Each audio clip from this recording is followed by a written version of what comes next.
Bar, Wings, etc. in Cape and Jackson beg to differ. They take their sports bar status seriously. Wings, etc. is the host of the SEMO Coaches Show every Monday from noon to 1. You can watch SEMO away games at Wings, etc. Plus, get lunch specials and daily specials like 69-cent wings on Monday, 69-cent rib tips on Tuesday, 59-cent shrimp on Wednesday, 69-cent wings on Thursday and Friday too. Plus, they've got free Wi-Fi and a full-service bar and craft beer. Wings, etc. The definition of a sports bar.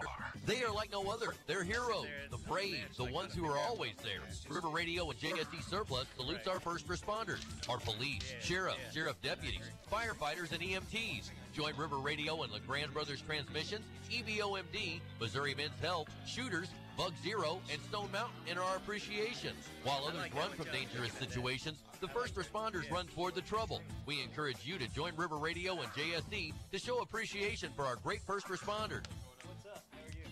The SEMO Ball Awards, presented by Southeast Health, return to the River Campus Saturday, July 13th. This first-class, unforgettable event recognizes high school athletes from across the region. Tickets are on sale now at SEMOBall.com/awards. The SEMO Ball Awards are brought to you by presenting sponsor Southeast Health, official bank sponsor the Bank of Missouri, the St. Louis Cardinals, SEMO ESPN Radio, Rust Media, and your local newspaper. For more information and to purchase tickets, visit SEMOBall.com/awards. And now, your ESPN Radio Network local weather forecast. Peaks of sunshine this morning, but clouds rolling in this afternoon at 47. A fair sky tonight, low 31.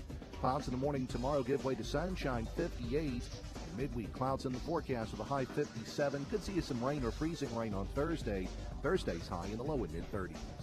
Richard DeWettig, the Weather Channel. You're up to date with the latest weather forecast right here on the ESPN Radio Network.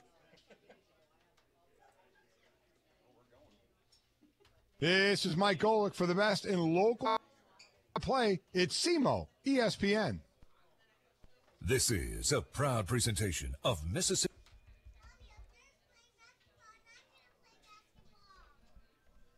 It's jumping a little, so I'm going to dial it down. Okay. I started the open. It's still playing.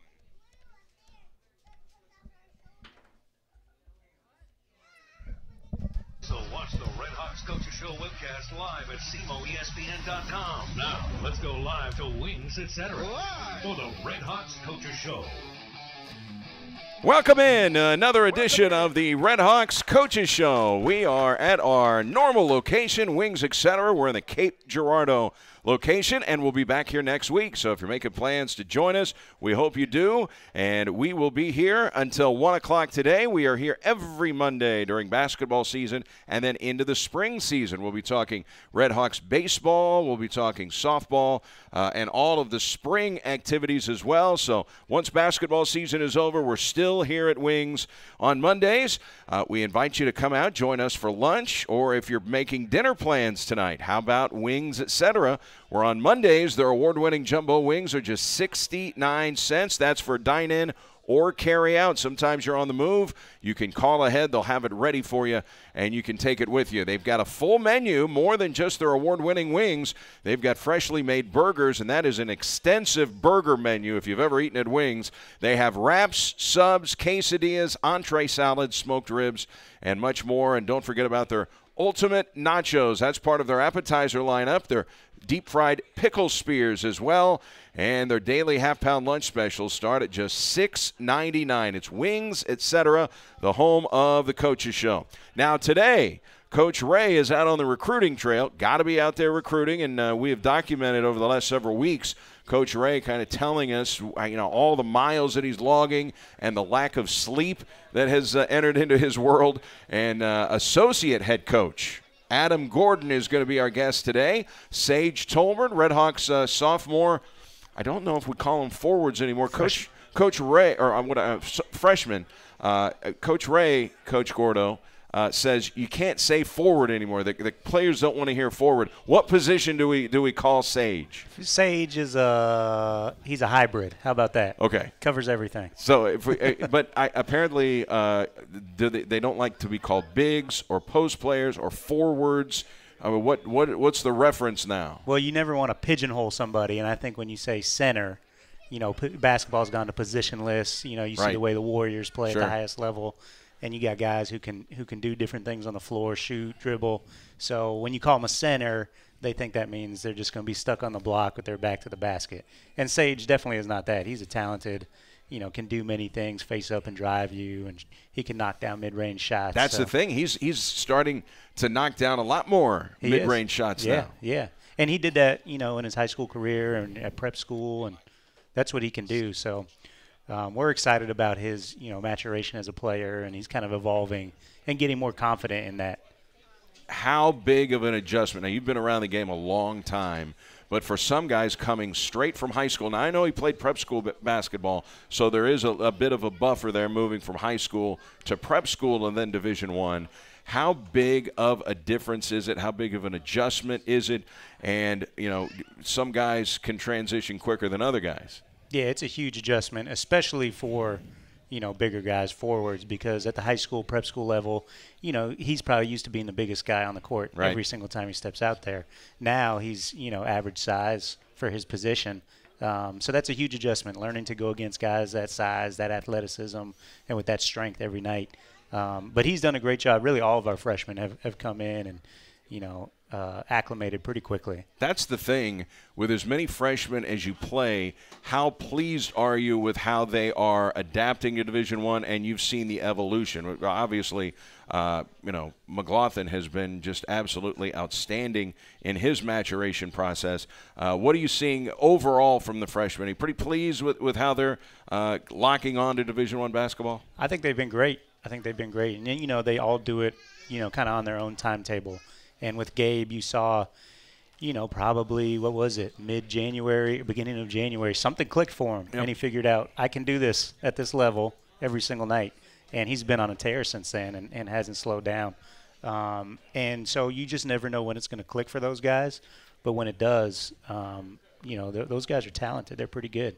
Early in the season, you would rarely see Sage Tolbert pull up and take a jump shot from anywhere outside the paint. Now we're starting to see it a little more regularly. He's knocking some shots down. Do you see that as just a guy getting more confident? Yeah, absolutely. I mean, he was knocking down shots all summer. They play pickup and in workouts, and he was hitting those. It's a confidence thing, and you got to get comfortable, and that's the biggest thing adjusting from high school to college is, the game is moving faster. How quickly can you slow it down in your mind and feel confident that, hey, I've been doing this my whole life. I can make these. Let me go out here and do it. Not think about anything else. Not look over to the sideline. Am I coming out? Am I staying in? Just play. Coach Adam Gordon joining us. Coach Rick Ray out on the recruiting trail. Associate head coach Adam Gordon. We'll hear from Sage Tolbert, the guy we're talking about. He'll join us a little bit later on in the show. How big of a thing is that? I mean, you've been around the game for quite a while. For guys that they feel like, okay, I just made a bad play, and immediately their mind may not be as focused on the game as much as, am I coming out of the game? How often do you see that? Yeah, you see it a lot, and Coach Ray is great about, he's not pulling guys out for taking bad shots so that they, so they have the ability to play with some freedom. But still, it's just a natural thing, I think, especially when you're getting used to college basketball as a freshman or if you're just starting to get minutes. The natural reaction is constantly looking over your shoulder, who's checking into the game, and they come in and get me. So once you get over that and you free your mind from that and can just play in the moment, now you can really, do some damage. So, Coach Ray, I don't know if he has a Fitbit. How many steps do you think he takes during a game? Do you think he works out about a full mile or 2 miles pacing the sideline because he's active? Well, all I know is we keep the second chair on the bench open for him, and I don't know why we do that because he never sits in it. I think he sits in it right when they throw the ball up for the jump ball, and the second it's tipped, he's up and never sits back down. So, he's moving and walking the whole time. I want to ask about assistant coaches because rarely do they really engage officials. There are conversations with assistant coaches and the officials. That happens a lot, especially, and then you're talking over to the scores table. Maybe you're verifying, okay, how many fouls does a guy have? How often do you, as an assistant coach, engage an official? I know the other day we were at Eastern Illinois, and I heard you say, you wanted him to go take a look at something. I think one of the players may have taken a shot near the head, and you kind of asked them, hey, we at least look at it on replay, and they did. How often do you engage officials during a game as the associate head coach? I try really never to talk to them about specific, or my goal is to never talk to them about specific plays. In that case, I think I asked Coach Ray, hey, tell the refs to take a look at that, because one of our guys we saw got hit in the head, and if it was an elbow to the face, that's a flagrant, sure, which could help us on the free throw line.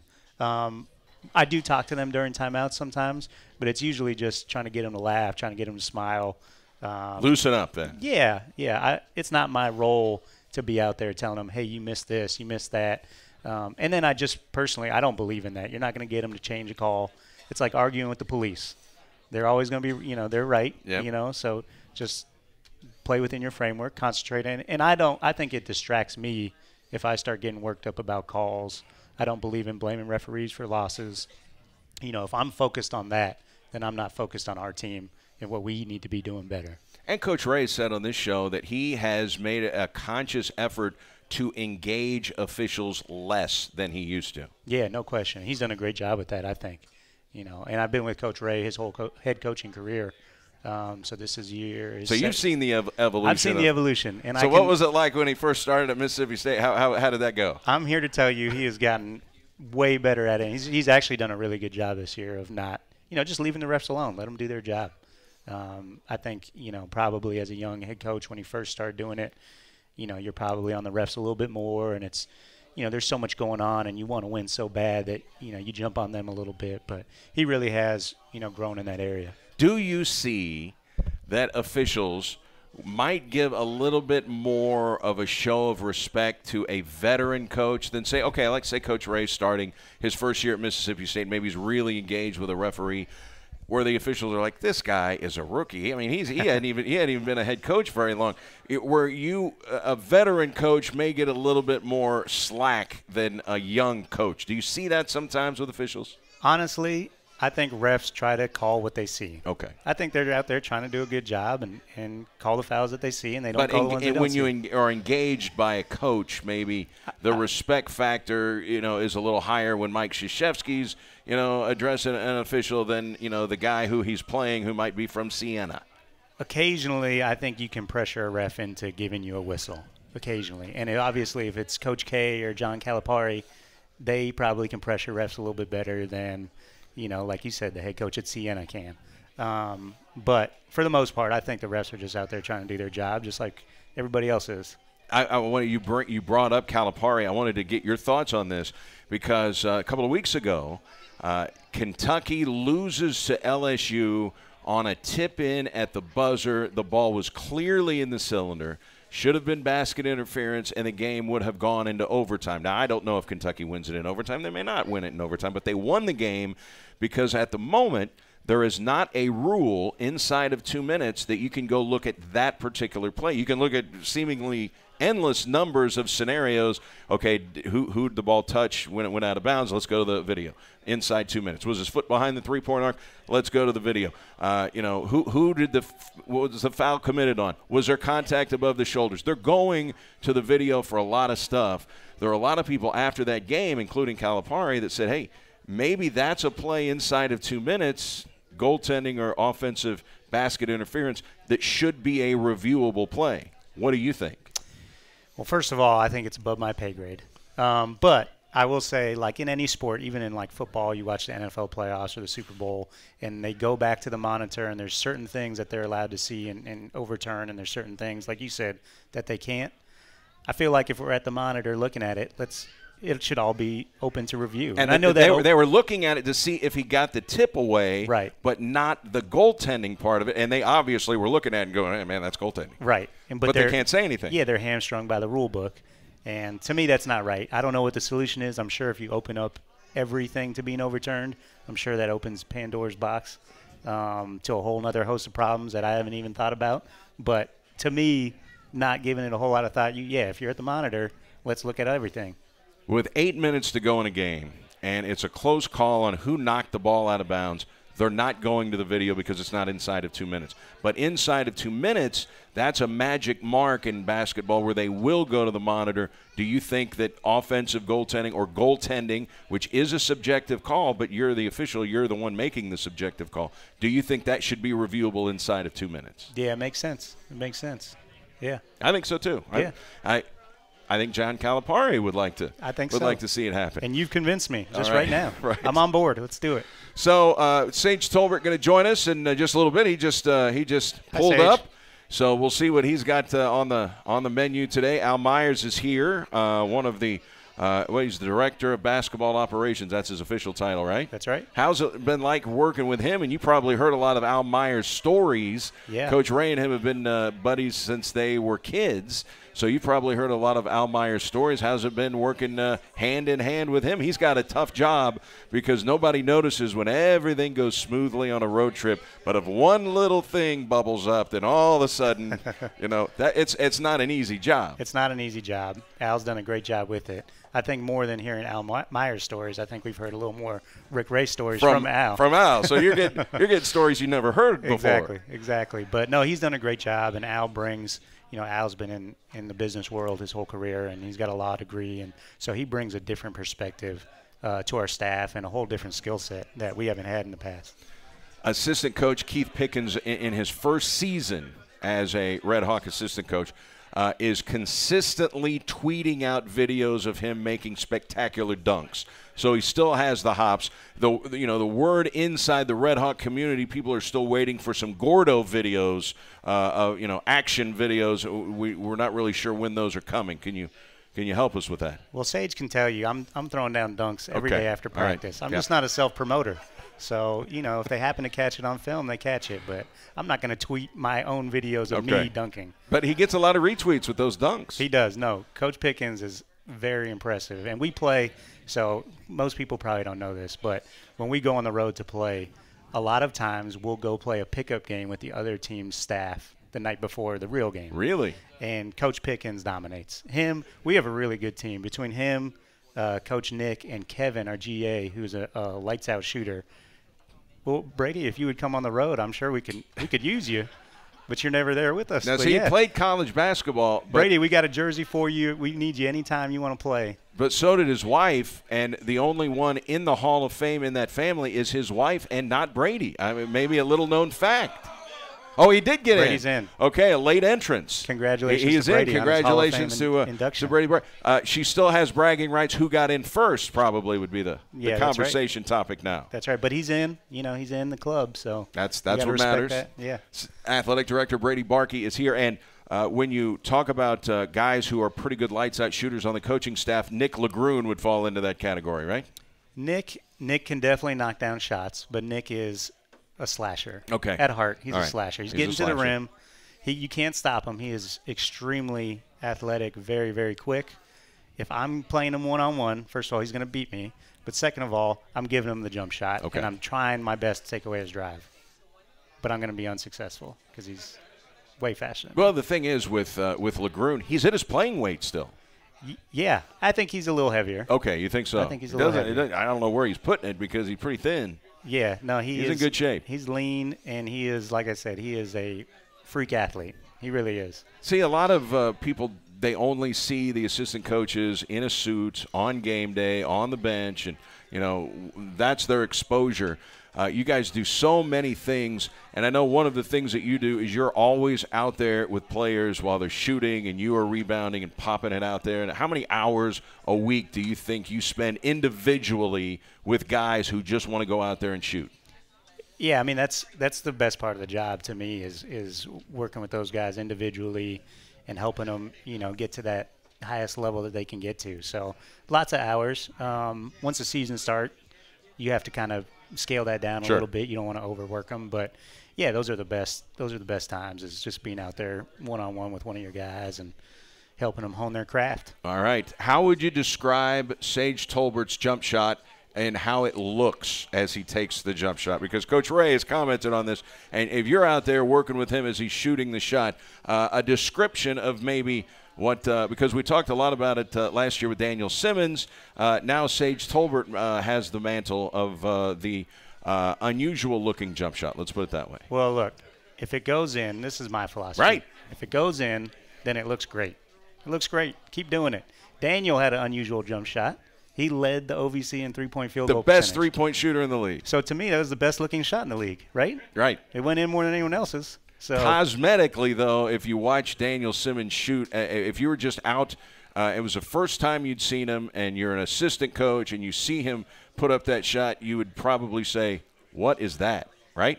Well, I recruited him, and the first time I did see him shoot, I thought, this kid's good. He's a slasher. He's getting to the rim.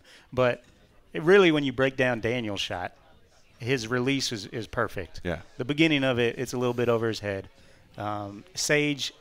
Sage's shot, his release is pretty good too. He does have a little hitch in it at the beginning. You know, it's almost like a Charles Barkley golf swing, right, where there's a little hitch there at the in the middle. It's not quite that bad.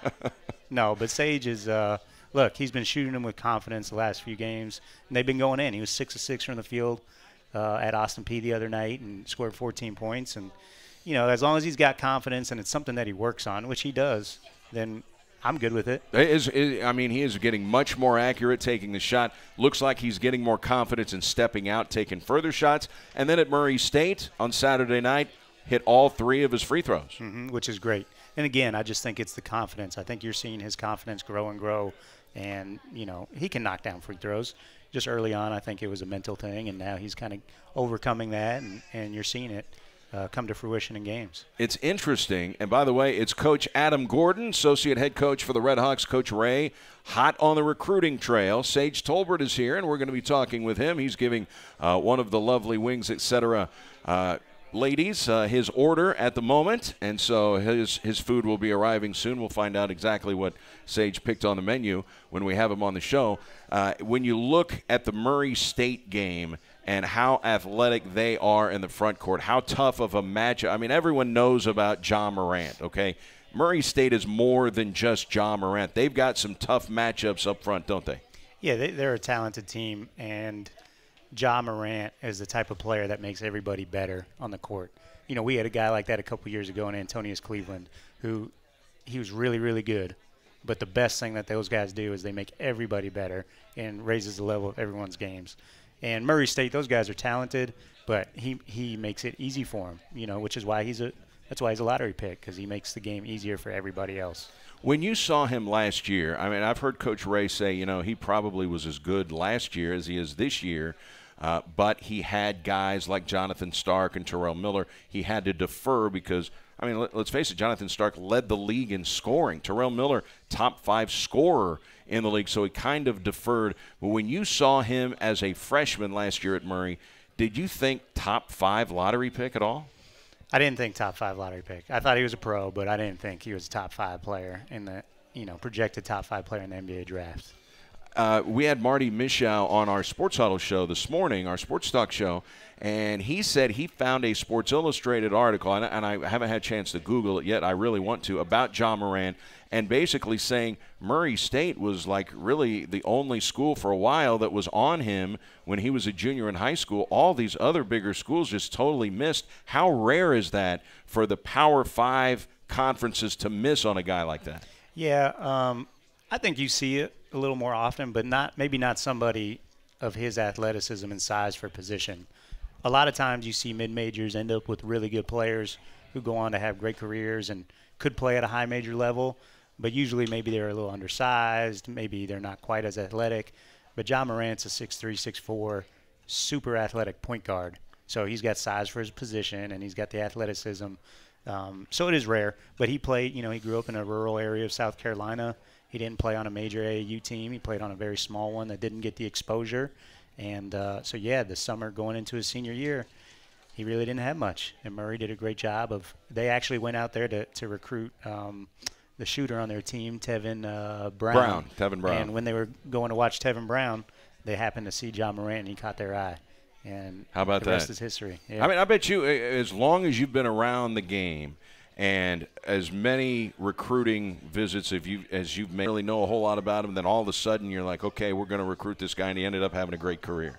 Well, a lot of times what happens is, you know, you find them and they got nothing, and then a week later they blow up, or 2 weeks later, right before they sign, then the high majors come in and snag them. But you've made your mark as a recruiter. You probably have a bunch of stories like that. We were here looking at this guy, and then all of a sudden this guy just kind of jumped out at us. Right, absolutely. Yeah, that happens all the time. Let's hear a story or two about maybe some guys that all of a sudden no one really. There's so many guys like that. I mean, Russell Westbrook was not a highly recruited guy. He was last minute. UCLA took him that summer before his freshman year. He was kind of a mid-major player, and UCLA saw him. They saw something they liked, and they snagged him. But a personal story, okay. I was Drew Holiday, who plays for the Pelicans. Right. I gave him his first college offer when I was at the University of Tampa. Really? As a student assistant. We obviously did not get him. He went on to play at UCLA also, another right. UCLA guy.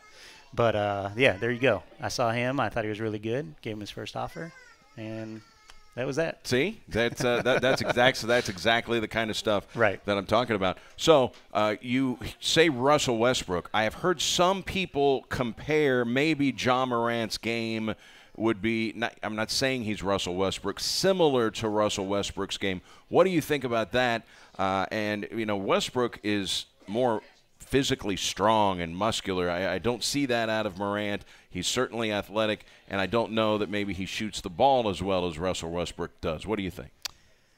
Well, the thing that they both have is the size, the length, and that explosiveness. That's kind of where they're similar. I don't think it's a great comparison. I think Ja Morant's more of a pass-first guy at heart. Okay. I mean, he can definitely score, and he's getting to the rim, at will this season in OVC and scoring for him. But I think Ja Morant's a great, great passer. When I think Russell Westbrook, I think scorer. So, I don't love the comparison, but both are really, really good players. Speaking of a really good pass-first point guard, you've got one in Jonathan Dalton. Coming down the stretch, 2 more games left in his regular season career. We're not talking about the tournament yet, but we know at least as far as regular season games, 2 more games as a Red Hawk for Jonathan Dalton. How big are those shoes going to be to fill next year? The biggest thing about Jonathan Dalton, who just got his 300th assist, by the way, which Yep. is a huge accomplishment, he doesn't have bad days. You come to practice every day. It's a long season. It's a grind. And obviously people are up and down. Human beings are up and down Right. throughout that length of time. JD doesn't really have bad days. He comes every single day and works his tail off in practice. And he competes, and he loves to compete, and it shows. And he's got an infectious personality that our guys love, and they want to be around him, and they kind of follow his lead. So they're going to be big shoes to fill. We got guys who we love, underneath them, and Oscar Cow and Alex Caldwell, who we think can do that. But certainly the JD's intangibles and his personality can't be replaced. We've had him on this show twice so far this season. He is a joy to be around, and he's popular with his teammates, isn't he? He is. He's loved. Our guys, at the beginning of the season, they voted on who their captains would be, and him and Mark were the 2 guys that they chose. So obviously they wouldn't choose him unless they loved him and respected him. Yeah, Mark Laros, we've had him on this show. He is a cool guy to talk to, too. We asked him, hey, are you thinking about maybe, overseas playing some professional basketball? And he's flat out, nope, I'm getting my degree, and that's where I'm going. And, once the basketball career at Southeast Missouri State is over, he's moving on to the professional world. Yeah, he is. Good for him. Good for him. All right. When you look back at I want to talk about the Austin Peay game real quick, because the first matchup with Austin Peay was here at the Show Me Center. And the Red Hawks were down 17 points at halftime, never really could scratch their way back into that game, and Austin Peay won pretty handily here at the Show Me Center. Totally different game in Clarksville. You guys played much, much better. It's a 5-point game at halftime. They end up winning 83-70. It was a closer game than anybody that saw it. What were the big adjustments? Why did you play so much better against Austin Peay in Clarksville than in the first meeting? I thought our guys really, really played. I was proud of their effort on Thursday at Austin Peay. I think in terms of adjustments, I think the biggest thing is Austin Peay is one of the most physical teams in our league, and they pressure you defensively, and they are going to try to bully you on the court.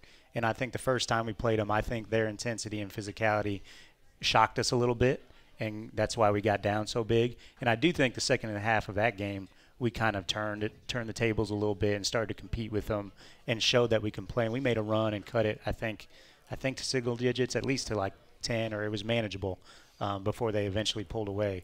But I think this time we came out from the jump, and our guys did such a great job of taking it to them and matching their intensity, matching their physicality. And I think really the whole 40 minutes our guys did that. We also made some adjustments guarding their high-low action where they feed the post from the top. And they did a great job executing defensively. Our guys did, taking that away from them. The one thing that we couldn't eventually do, and which kind of bit us at the end, was we couldn't keep those guys off the offensive glass. And that's what they do to everybody. So I know when you see something like offensive rebounding hurt you, you say, oh, we just got to block out. Well, blocking out those guys is really hard. They're really good at that, and that's what makes them so good. And that's why they got a chance to win the league here coming down the last week of the season. You can really dissect the stat sheet after a game, and I know coaches do. They look at everything, especially Coach Ray, who's a numbers guy anyway. But really, when you just get down to it, you look at that final stat sheet against Austin Peay, the only stat I thought that mattered was the offensive rebounding. Yeah. It was 20-5 and second chance points. That was really the key stat. All the other stats are ancillary. That was the key thing in that game, don't you think? No question. I thought we outplayed them in every facet of the game. But their relentless attack on the offensive glass got them 20 more shots than we were able to get up, and that's a lot. When a team shoots 20 more shots than you, it's hard to overcome that. And I don't know. We'd have to research it. I don't know if that could be as good a free throw shooting performance as SEMO's had in years, with a minimum of 12 attempts. Now you can say, okay, we went 6 for 6 from the free throw line. Well, it was only 6 attempts. But if you're talking a minimum of 12 attempts, you probably have to go back quite a ways to find another Red Hawk performance. You went 12 of 12 from the free throw line in that game, and a lot of it was Nigel Russell, who was a perfect 8 for 8. But to go 12 for 12 from the free throw line in a Division I game doesn't happen a lot. Yeah, and it just goes to show you how locked in our guys were and how bad they wanted that win. Free throws, like anything, it's a mental thing. And so when you're really into it and locked into what you need to do to win, you make your free throws. When there's distractions and, maybe, something is throwing you off your game mentally, that's when you see the 8 for 12 performances or the 7 for 12. But, yeah, no question. Nigel got to the line 8 times, which forget about how many he made. Just to get to the line that many times is great. That means he's being aggressive. That means he's going to the rim, which is what we want him doing. And yeah, he knocked down 8 of 8, which is awesome. And I think he made all his free throws at Murray too, I believe. Yeah, in fact, he ends up with 12 points. He was 4 or 5 from the line, so still 80%. You'll take that every game, but 12 points, and again, taking the ball to the rim. He didn't hit a three-pointer in that game and was taking the ball to the basket. And Coach Ray made a point to talk with us and say, hey, that's what we've been telling him. He is big, strong, and physical enough not only to get into the lane but to finish in there. Mm-hmm, absolutely. And like we talked about earlier today, another one of our freshmen who is starting to click for him. I think the game slowed down for him a little bit. I think he knows how he can be successful in a college basketball game, and now you're seeing him string together multiple performances that he can be proud of. And he's super athletic. In addition to that size and strength, he's really quick, and his first step is tough to stay in front of. So, yeah, the more he gets into the paint, the more good things happen. I don't know that anybody was going into Murray, Kentucky and winning that game on Saturday. I mean, they had a sellout. It was 7,700 for the crowd. It's John Morant's next to last game in a Murray State uniform. So, they had flash flood warnings all over the place. They closed the Carroll Wycliffe Bridge. I mean, it was hard to get to the arena, and they still filled it up. So I'm not sure Belmont could have gone in there and won on Saturday. You saw Murray State last year, and they won the title, and they ended up winning the tournament. They had Stark and Miller in addition to John Morant. Is this year's team better than last year's Murray team? What do you think? That's hard to say. They had so many people that could hurt you last year with Miller and Starks and Morant that they were certainly more balanced last year. But John Morant is playing at a different level this season. So it's interesting to kind of think about and wonder which team is better. But I would say They're both pretty good. I'll put it that way. Both pretty dang good. And if they played each other, I'd have to give the edge to last year's team because John Morant would be guarding John Morant. Okay. And I don't know who would guard Starks and Miller. So I'm taking last year's team. But this year's team is really, really good. And there's no question Morant is playing as good as anybody in the country right now. So that's tough to deal with. You know, you coaches, the head coaches and the sports information directors vote on the preseason polls. And sometimes it's just chatter and, you know, it's interesting to see it. And, you know, hey, maybe a team gets voted a little bit lower and so they have a chip on their shoulder and we're going to show you. But for the most part, it's a conversation piece, the preseason poll. But the sports information directors and coaches pretty much had it pegged this year. They had those top four being Belmont, Murray, Austin Peay, and Jacksonville State, and those four have clearly separated themselves from the rest of the league. Yeah, no question. Well, I think you can always kind of put Belmont and Murray, you know, year in, year out are probably going to be towards the top of that poll. And then Austin Peay, you know, returning Terry Taylor, who's one of the better players in our league, and their system and what they've been able to do. And obviously what Coach Harper's done at Jacksonville State. And both those teams return a lot. They're both veteran teams. So, yeah, I think that top four was obviously pretty accurate in that preseason poll. But those guys certainly, they're veterans, they're talented, and all of those teams really defend. And Belmont, you know, you don't think Belmont, you think offense, but those guys guard. They're sit down and guard you. Very good defensive team. I remember the day that Ray Harper got the job at Jacksonville State. Coach Ray said they will win now. I mean, they were not they weren't even a factor in men's basketball since they joined the OVC. I mean, they were rarely a team that even made the tournament, let alone, you know, competing maybe for a regular season championship. They win the tournament when Harper gets there. But Coach Ray said they will win now. What's your experience? Did you know Ray Harper? I mean, obviously the coaching fraternity is a tight-knit group, so most coaches know each other or at least have a friend who might know another coach. Were you familiar with Coach Harper before he got to the OVC? Yeah, absolutely. And he's done nothing but win his entire career, and he's been a head coach for a long time before Jacksonville State at Western Kentucky, and before that at the NAIA and Division II levels. And he's won multiple championships at those levels, and that stuff carries over. If you can coach, you can coach, whether it's Division II, Division I, whatever.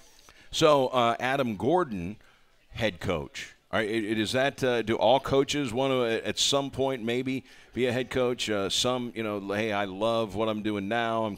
Do you have aspirations maybe at some point of having your own program? Yeah, absolutely. I mean, I do think that it's the dream for most coaches, assistant coaches, even younger guys getting started out, GAs or whatever. If you asked them what their goal is, I'm sure one day, they'd all love to be a head coach. But, yeah, that's absolutely my goal.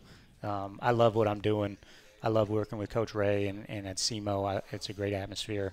And it's been really fun to see a staff come from day one and try to implement their vision for their program. And, at some point in my career, I'd like to do the same thing.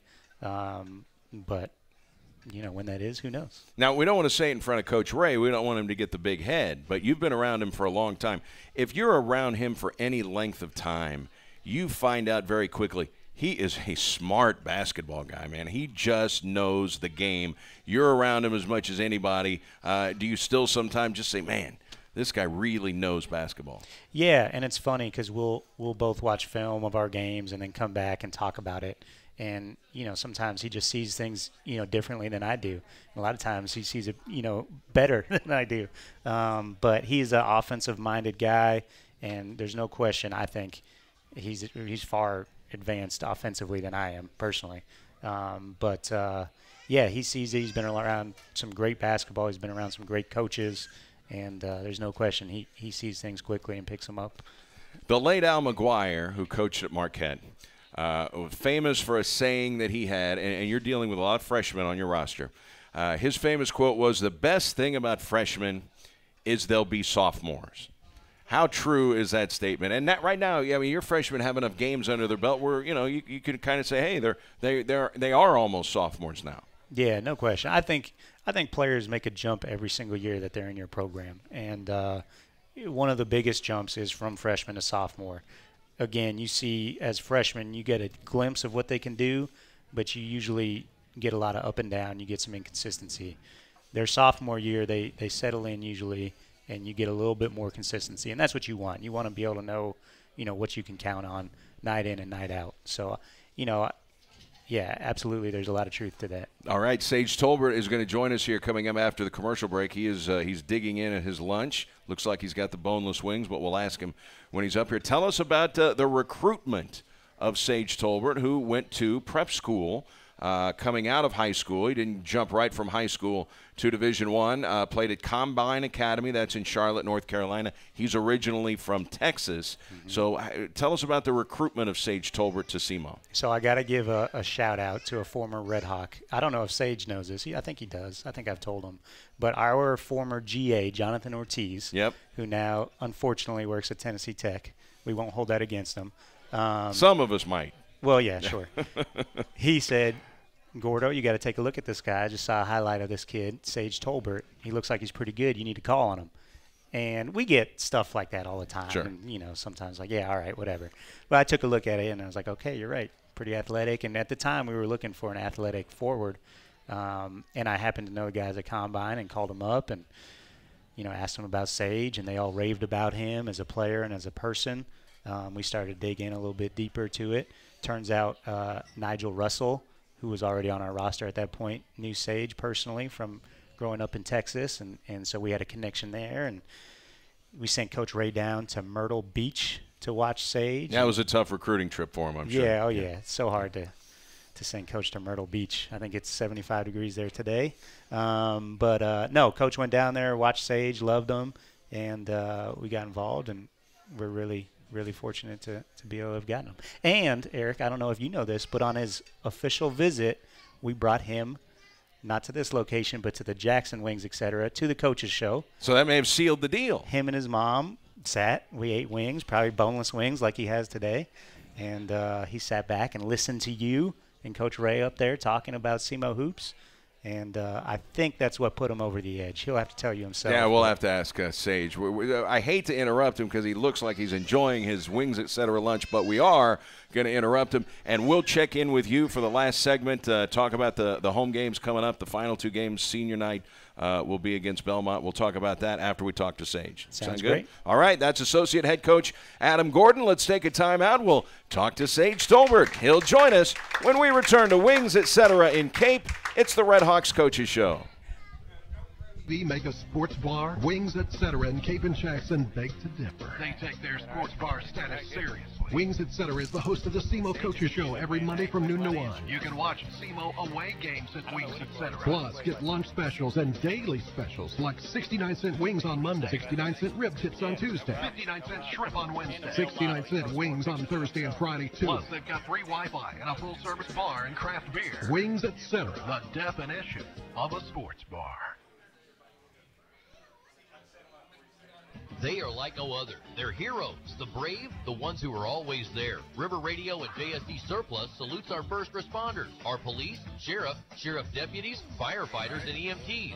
Join River Radio and LeGrand Brothers Transmissions, the Cape Chamber, Firehouse Subs, Texas Roadhouse, the Cape Nature Center, and Castins in our appreciation. While others run from dangerous situations, the first responders run toward the trouble. We encourage you to join River Radio and JSD to show appreciation for our great first responders.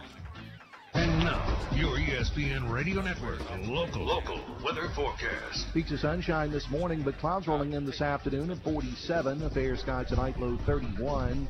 Clouds in the morning tomorrow give way to sunshine, 58. Midweek clouds in the forecast with a high 57.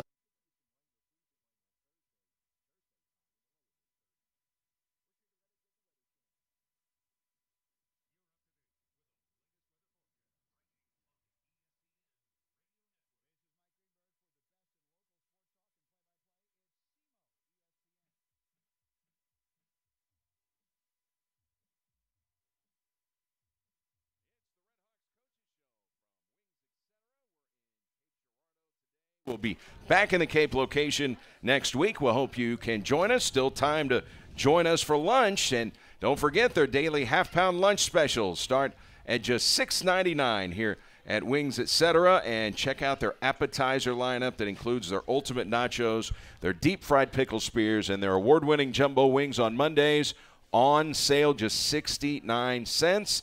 Sage Tolbert, Red Hawks Now, I'm going to ask you exactly what position you like to be referred to as the position you play on the court. But Sage Tolbert, freshman, joining us. Coach Ray says that guys don't like to be referred to as forwards or centers anymore. What position do you think you play? I would probably say I like to be called a forward, actually. So you don't mind being called a forward? Yeah, I don't mind that. How about Gabe? I think he's probably the same. Okay. Both forwards. So forward is okay. Combo forwards. Okay. Yeah. A combo. Now, what is that? Does that mean that you can play a little power forward and you can go down on the post? Yeah. All right. Do have to ask you this. Everybody was curious as to what was on the menu for you today. It looked like boneless wings from here, but I didn't want to speculate. Yeah, I had to go boneless all the time. Always with boneless. Always. Okay, now Coach Gordo gave the he's up as far as we can. Coach Gordo gave the analogy and the story about you guys coming to a coach's show when you were being recruited with your mom. Tell us about that. It was sort of new to me to come to a coach's show, and I felt pressure kind of. I was on my recruiting visit. I felt like they would put me on the spot and have me doing what I'm doing today. But I really appreciate them having me there and like allowing me to see how things were ran here at SEMO. And I feel like that sort of sealed the deal for me to come in. Yeah. How big of a thing is it, like with your mom? I mean, could you have chosen a school where maybe your mom didn't like it? I mean, was mom's blessing a really big thing in choosing where you're going to play basketball? I would say yes, but I feel like my mom understands me more than anyone, so I know that she would understand if I really loved the school and she really didn't really like it, she would just feel like she had to support me in my decision. So I feel like we were both like one-on-one, like the same person really. Richmond, Texas. Now, that's your hometown. Now, where is Richmond located? I'd say like southwest of Houston, probably like 10 minutes away. Oh, so it's a suburb of Houston. Yeah, you can call it that. Okay, now that's Houston is I think a top 5 or 6 city in the United States in terms of population, right? Huge, it's huge. So I bet you guys, I bet there was a tremendous high school basketball down there, considering the size, and we know how much talent is down there in the state of Texas. Tell us about your high school career. In high school, I went to 2 different high schools. I went to a school called May Creek High School in Katy, Texas. And now, how far is Katy from Richmond? Probably 30, 40 minutes. Okay, so not very far. In Houston terms, not very far. Okay. And then for my junior and senior, I went to Travis High School. And at Travis, we really had a culture of winning district every single year. And we did just that. My junior year, we made to the second round. And my senior year, we made to the second round, lost the eventual state champs. So that was really tough for us. But I feel like my high school career was actually kind of good. So playing postseason basketball, your junior and senior seasons, how did the prep school thing enter into the scenario? I mean, did you consider just going straight to college, or had you always planned on going to prep school? You end up going to Combine Academy out in North Carolina. It really started with my AAU coach. He introduced prep school to me, and he told me the level schools that were going to recruit me were going to be set at this. But if I present myself as someone that's going to prep school, so give me an extra year, I mean, he's going to tell these schools instead of 2017, I'm 2018. And so by doing that, schools are looking at me as instead of being a senior, but a junior in high school. So by the end of my junior year, I already had this plan. I knew I was going to do this, and it just followed through with it. What was that like? Because you're a long way from home.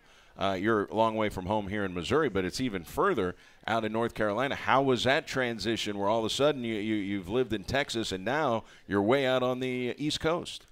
It was all new to me, but I feel like going through that year at prep school really helped me for when I came to college. I feel like it was really nothing new to be away from home. So I feel like coming here was just that much easier because of that year I've been through at prep school. Now, a lot of guys, they can be big, tough guys, but guys get homesick. I know they do. I mean, athletes get homesick. Did you ever go through the homesick portion of being away from home? I say yes. Not seeing my mom, because my whole life I've been around my mom. I've seen her every single day of my life, and then just going like months at a time without seeing her. I mean, it was kind of tough, but I grew up. I consider myself a man now, so I had to do what I had to do. And FaceTime is good. Oh yeah. Yeah. I have to give my mom an iPhone first to do that. Oh, okay. I got you. What, Skype? You can Skype, right?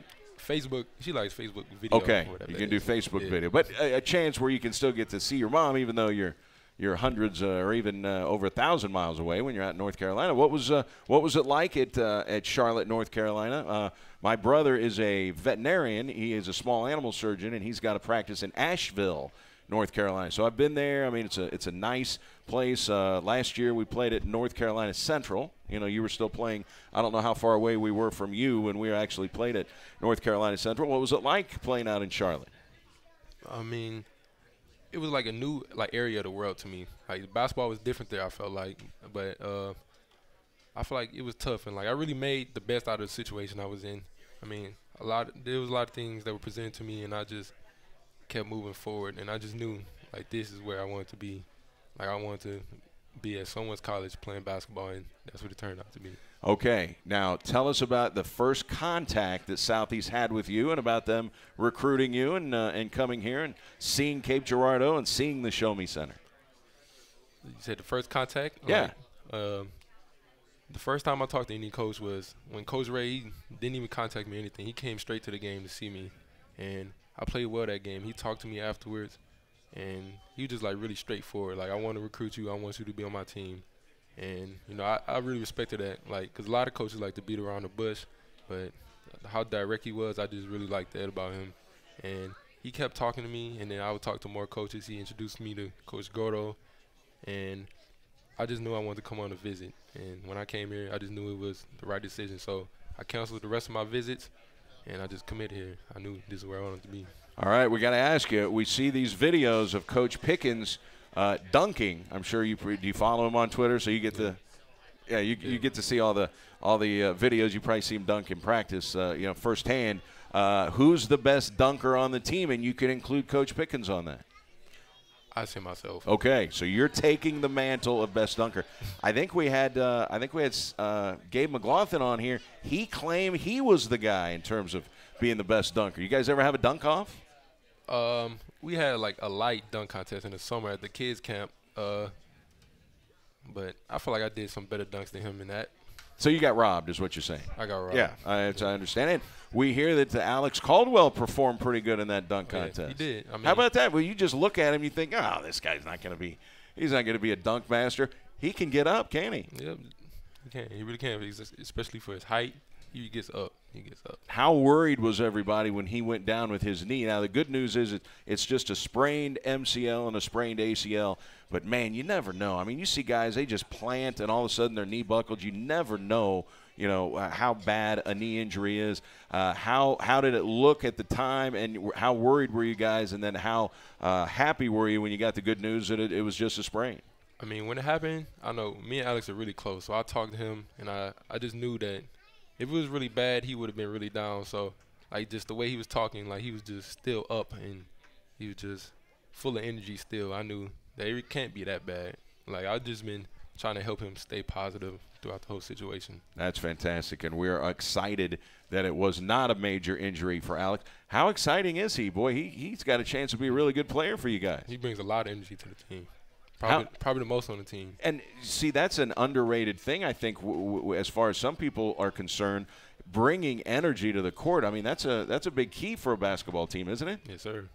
And he's one of those guys that played, I guess, with John Morant. He was buddies with Morant in South Carolina growing up. So did he have any John Morant stories before you guys played Murray? Not really stories, but he told us that he knew him. And, it was hard to believe at first, but he showed me some messages, old pictures. He showed us an old, child picture of him when he's, 10 years old. I was like, oh, yeah, that's you. All right. Now, Coach Gordo tells us that you are quite the musician. How many musical instruments can you play? At the time, I say the only instrument I currently could play to this day would probably be the guitar and the piano. But in my childhood, I played the guitar, the piano, the trumpet, and the handbells, if you want to count it. All right. So the trumpet, what got you into trumpet? Just being in a school band, that was just one brass instrument I wanted to try. And my mom really encouraged me to play that. Being from Louisiana, that was a big instrument that we have down there. So you can just sit down at the piano and just go? I mean, I have songs that I memorized, but sure. I don't play it day to day anymore. So I mean, I might give you something. All right, and on the guitar, you still pick up the guitar? No, I haven't played guitar in a minute. Okay, so it's been a minute. And Coach Gordo also letting us know that you've got some male model tendencies. He says there's a lot of pictures that go out on the Sage Tolbert Instagram account. Yeah, you have to be confident on and off the court. All right, now let's get your social media address out there. How do we follow you on Instagram? Instagram, you can follow me at KingSage_. And on Twitter, you can find me at just Sage Tolbert. Okay, so King Sage Instagram. Yeah. Sage Tolbert on Twitter. Yeah. Perfect. All right, 2 more games left in the regular season. You got Tennessee State Thursday and then Belmont Saturday. Does it seem like the regular season is almost over? I mean, it's hard to believe, but, I mean, it's been a long season, and we're still looking forward to these 2 games. But, I mean, it does seem like it's coming to an end, sort of. All right, 2 more games, and they're both at home, so chance for the Red Hawk fans to come out and see the Red Hawks 2 more times. Sorry we took you away for your boneless wings. You can go right back and hit it hard. All right, thank you for having me. Thanks so much, Sage. We appreciate it. All right, thank you. All right, Sage Tolbert, our guest. Good to hear from him. He'll be posting pictures on Instagram immediately after the show. Let's take a timeout. Coach Gordo will rejoin us, get a quick preview of Tennessee State and Belmont, who are coming up on Thursday and Saturday. You're listening to the Red Hawks Coaches Show from Wings. They're heroes, the brave, the ones who are always there. River Radio and JSD Surplus salutes our first responders, our police, sheriff deputies, firefighters, and EMTs. Join River Radio and LeGrand Brothers Transmissions, EVOMD, Missouri Men's Health, Shooters, Bug Zero, and Stone Mountain in our appreciation. While others run from dangerous situations, the first responders run toward the trouble. We encourage you to join River Radio and JSD to show appreciation for our great first responders. The SEMO Ball Awards, presented by Southeast Health, return to the River Campus Saturday, July 13th. This first-class, unforgettable event recognizes high school athletes from across the region. Tickets are on sale now at SEMOBall.com/awards. The SEMO Ball Awards are brought to you by presenting sponsor Southeast Health, official bank sponsor the Bank of Missouri, the St. Louis Cardinals, SEMO ESPN Radio, Rust Media, and your local newspaper. For more information and to purchase tickets, visit SEMOBall.com/awards. And now, your ESPN Radio Network local weather forecast. Peaks of sunshine this morning, but clouds rolling in this afternoon at 47. A fair sky tonight, low 31. Clouds in the morning tomorrow give way to sunshine, 58. Midweek clouds in the forecast with a high 57. Could see some rain or freezing rain on Thursday. Thursday's high in the low and mid-30s. Richard DeWeather, get the Weather Channel. You're up to date with the latest weather forecast right here on the ESPN Radio Network. Final segment here on the Red Hawks Coaches Show from Wings Etc. in Cape. Thanks so much to Sage Tolbert for joining us just a few moments ago. He's back and enjoying his award-winning boneless wings here from Wings Etc. You can experience those as well. Stop on by. Don't forget their lunch specials start at just $6.99, and on Mondays, their award-winning jumbo wings on sale for just 69 cents. Associate head coach Adam Gordon rejoining us. Coach Ray is out on the recruiting trail. Tennessee State gets here on Thursday. Tell us a little bit about the Tigers. I know you're in charge of putting together the scouting report for this game. Yeah, Tennessee State is a team that, similar to Austin Peay, like we talked about, they try to out-physical you and bully you on the court a little bit. That's what Tennessee State wants to do. They really want to slow it down and play half-court basketball. They're not out-pressuring, unlike Austin Peay. They're going to be packed into the paint. They're big and strong and physical, and they're just going to try to impose their will. And that'll be Thursday night as part of a doubleheader. Women will play first, then the men, and then Belmont comes in here. And Belmont and Murray are each tied now at 14-2. Belmont has won 11 consecutive games. Murray has won 7 consecutive games. So there is a very good chance that Belmont is going to really need that game on Saturday. So you're going to get their best shot. Yeah, which means we get a chance to be the spoiler, which I love. I love that opportunity. So they're going to come in here, ready to go, and they're a good team, and they can really score and shoot it, and they're defending well. But we got a chance really to make an impact on the OVC with that game. In the second half of the Belmont game in Nashville, I don't know that they hit a three-pointer. They may have hit one. They totally revamped what you normally do. They shot a lot of threes in the first half, but they really attacked the rim in the second half, kind of something we don't see a whole lot of Belmont. Yeah, well, I think what we've done really well defensively, when we're good defensively, we've really guarded the three-point line well, and I think you saw some of that against Belmont. We got to guard the interior well as well, so we got to put together the whole thing. But, yeah, I think that was a product of what we were doing defensively. And Dylan Windler, one of the really good players in this league. Do you think he's a pro? I do, no question. He's really – we got some really good players in this league this year, and he's certainly, the next one after John Morant. You talk about a 6'8", 6'9" guard who's very athletic, can shoot the three, can drive you. Smart player, can pass. He's the whole package. Leads the league in rebounding, too. Yeah, from the guard spot. Yeah. So he's the real deal. He's the whole package. I could definitely see him. I don't know if he'll get drafted late second round or whatever. I don't know how that stuff works, but I do think you'll see him at some point on an NBA roster. Okay, we do have a guy who has been on an NBA roster. Hopefully will be on an NBA roster again soon. That's Antonius Cleveland. How often do you have contact with AC Uno? Is that his Twitter thing? AC Uno? Yeah. I stay in touch with AC, quite a bit, and we talk throughout the season. And he really follows our team and still watches our games when he can. And I try to watch, as many of the G League games that he's in as I can. And so we'll talk and text and call each other every now and then. But yeah, we'll definitely stay in touch. Every week, every other week, a couple times a month. And hopefully he gets another crack at an NBA roster. I'm sure he will. He's playing great. He's playing really, really good. They've got a really good team there with the Santa Cruz Warriors, and they're very balanced. But the thing that he does, and we talked about it a little bit earlier, he just is such a smart player, and he makes the game easier for everyone else on the court. And he's really done a good job of that with them. And he's so active defensively and is really filling the stat sheet in every category, rebounds, steals, assists, points. He really can do it all. But if he's going to get another opportunity in the NBA, it's probably going to be because of how good he is defensively. Is that fair? No question. He's really embraced the role of being a defensive stopper. And he did a really good job for us defensively. Not a lot of guys embrace being a defensive stopper, right? Yeah, no question. And we needed him to do so much more offensively for us, and we needed him to score. But he really, as soon as he got to that level, hey, whatever it takes, you need me to guard, I'm going to guard as hard as I can for 40 minutes or however long I'm out there. And, yeah, he's really embraced it and been tremendous defensively. Even last year when he was playing in the NBA, watching him, he was really doing a good job on guys like Kawhi Leonard and Andrew Wiggins. I mean, you'd see him match up with those guys and really make it difficult for those guys to score. All right, before we get out of here, you've got some shout-outs. Well, I want to give a quick shout-out. My son Oliver is in the back jumping up and down. Oliver! But I want to give another shout-out. He's got a pretty good vertical leap. I can see that from here. Yeah, he's clapping back there. Yeah, he's excited. Our other boy, Bentley, his team just won their basketball championship, sixth grade.